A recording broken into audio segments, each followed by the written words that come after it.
So for my presentation today, I'm going to be giving you guys some information about heart murmurs. Please work. There we go. Okay. Get that up there. Okay.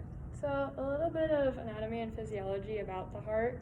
You can kind of look at this image right here for reference. I'll try and go off of it as much as I can, but pretty much the right side of your heart takes the oxygen poor blood and kind of circulates it through to the lungs, where it trades oxygen for carbon dioxide. And then the left side of your heart receives this oxygen-rich blood and pumps it through your arteries to the rest of the body, so the rest of your body can get oxygen. The mitral and tricuspid valves control the blood flow from the atria to the ventricles, so that would be this mitral valve and then tricuspid valve, which is right there. Oops. Okay. That's gonna be fun. The aortic and pulmonary valves control blood flow out of the ventricles, so you can see those over there as well. A normal healthy heart valve minimizes obstruction and allows blood to flow pretty much seamlessly. It closes pretty quick to keep the blood from going back through the valves.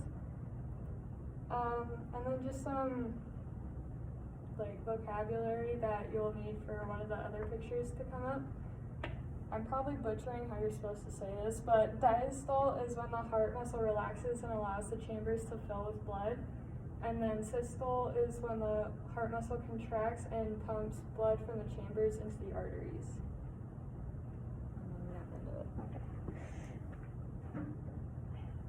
Okay, so you're probably wondering, what is a heart murmur? Because I gave you all the information that you'll probably need to understand what I'm talking about, but now you're wondering, what actually is a heart murmur? So a heart murmur sounds like a slight whistle when the valves close. This is actually something that you can audibly hear through a stethoscope if it's severe enough. Heart murmurs can be congenital or occur later in life due to certain aspects. Some people are actually born with heart murmurs. A lot of kids actually grow out of it as they get older, but some of them aren't as lucky and they do end up having to have treatment or surgery in order to fix it.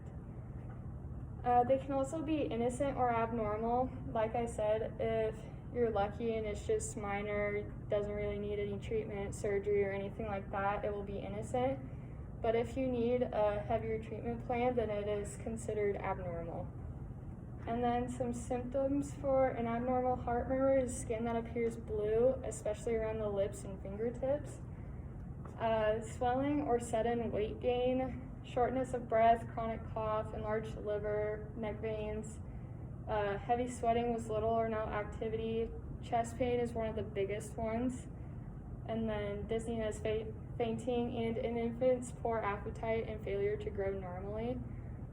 The reason why heart murmurs are kind of hard to diagnose is because they kind of imitate some other medical issues that go on. A lot of people mistake the dizziness and fainting for neurological disorders and stuff like that. So it really does take you to go into the doctor in order to be diagnosed correctly, because they will know what to look for after you give them these symptoms. And then for an innocent heart murmur, just some things that can cause a heart murmur is physical activity or exercise. Sometimes if you get your heart pumping really fast, it'll cause your valves to not close properly. Pregnancy, fever, not having enough healthy red blood cells or anemia, too much thyroid hormones in your body, and phases of rapid growth such as adolescence. But a lot of the times these kind of fixes themselves, and if they don't, it's not really that concerning, so you should be okay. So a little bit of history about heart murmurs.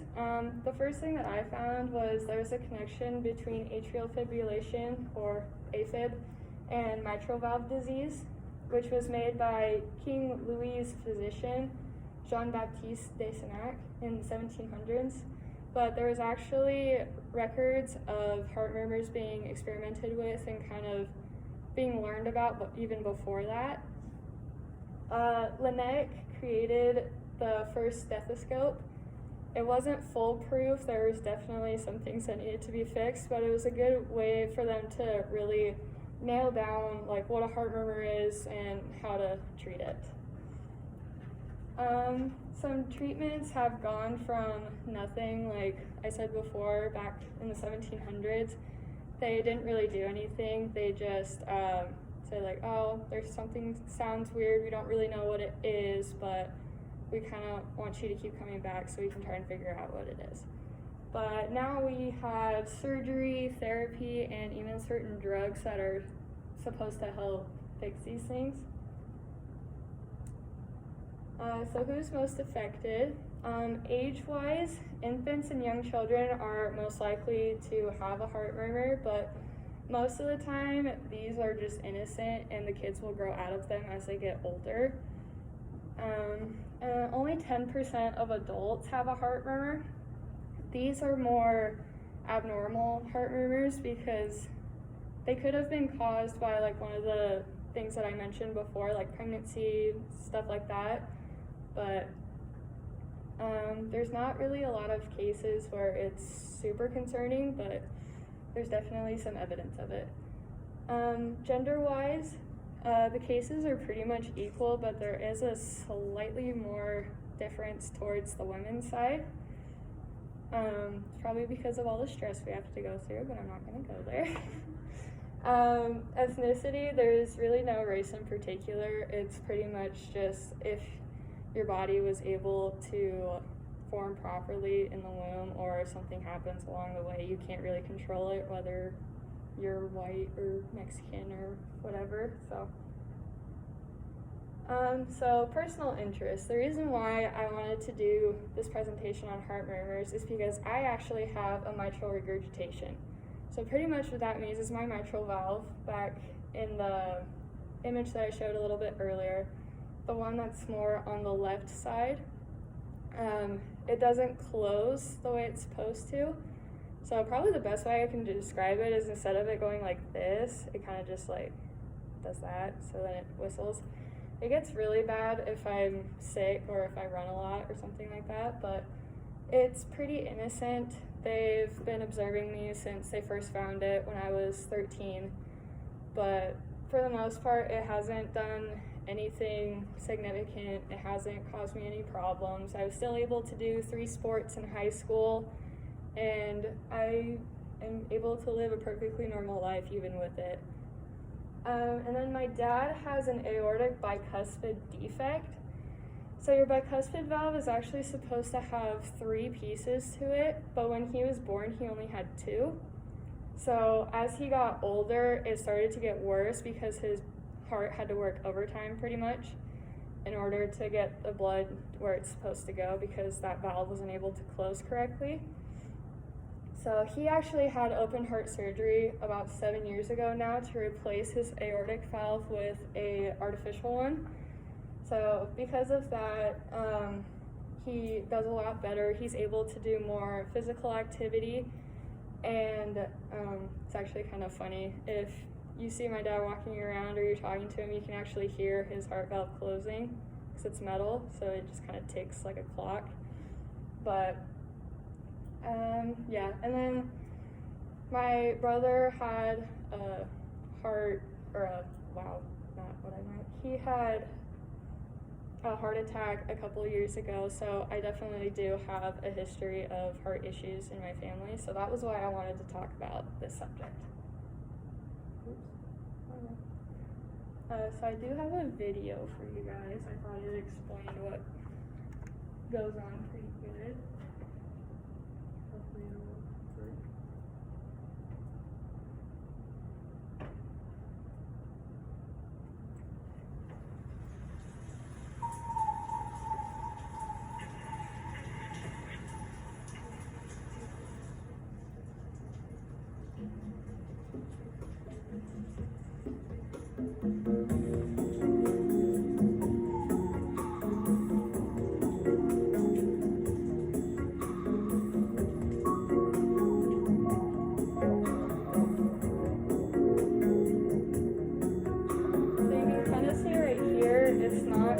rising all the way, it's just kind of like flapping in the wind almost. So that's actually what my heart valve looks like when it's pumping blood.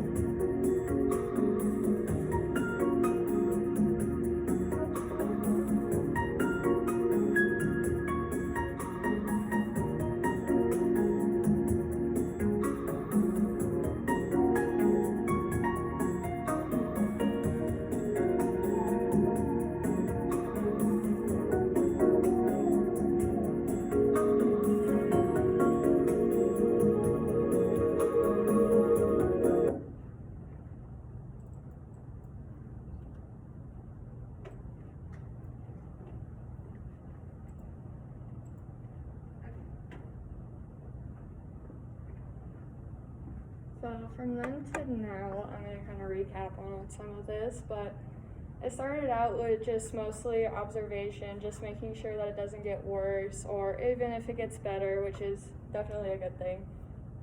There's therapy. Sometimes if you exercise your heart enough to where it kind of figures out how to pump blood a certain way, then it can kind of fix itself a little bit and not be as serious. There's also surgery like my dad had. You actually have a couple options with this. They offer you, I believe it's a pig valve or a cow, I think is what it is. I see you agreeing with me, so I'll take that as yes. But that's actually what my dad got offered. He was kind of going between the pig and the artificial, but at his age, the artificial one would have lasted longer, so that's why he chose that one. And then there's also drugs. This kind of helps to,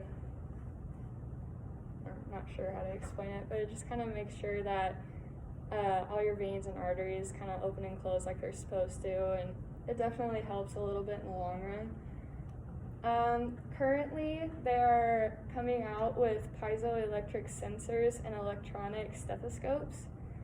These can detect pathologic heart murmurs by detecting mechanical vibrations caused by respiratory movements and heartbeats when the sleeping position of all neonates was routinely changed.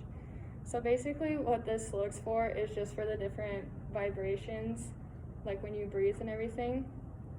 It's definitely a lot easier than some of the other things that they do, like EKGs and stuff like that. Those are definitely pretty uncomfortable. So from the sounds of this, it will definitely be a lot more comfortable, probably more accurate results, and a more definite answer of what somebody has if they are diagnosed with a heart murmur. Any possible ramifications with this? I couldn't really see any issues to this. The only thing I could really think of was like young children. They don't really like to sit still very long, and if they're forced to sleep in like certain positions, I can definitely see how they'd get a little angry about that.